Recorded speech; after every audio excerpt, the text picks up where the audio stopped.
भैया के बारात में गोरी हो होई हुर दंगया जरात में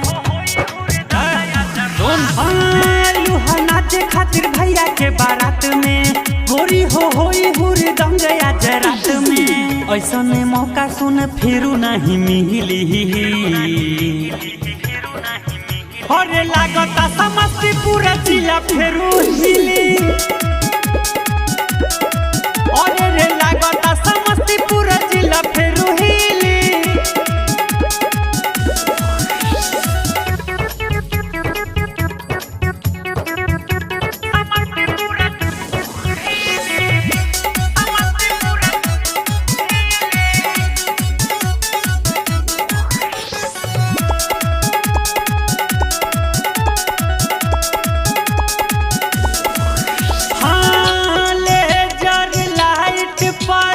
चमकता चोली तन कता लहिका सभे चल जाई गोली अरे रे रे रे लेजर लाइट पर चमकता चोली तन कता छौड़ा सभे चल जाई गोली तोहर जवानी भइल बाटे चिकन चिली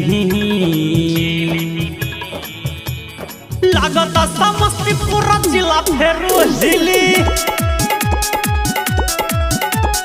लागता समस्तीपुर जिला फेरू हिली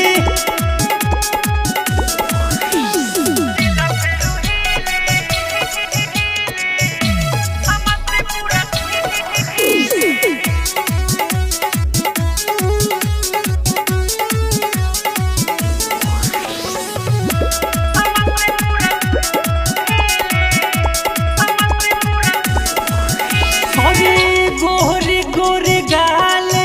कर उठावा के लाली महरता बे जान राजा के सहता वाली गोरे गोरे गाल कर उठावा के लाली महरता बे जान राजा के सहता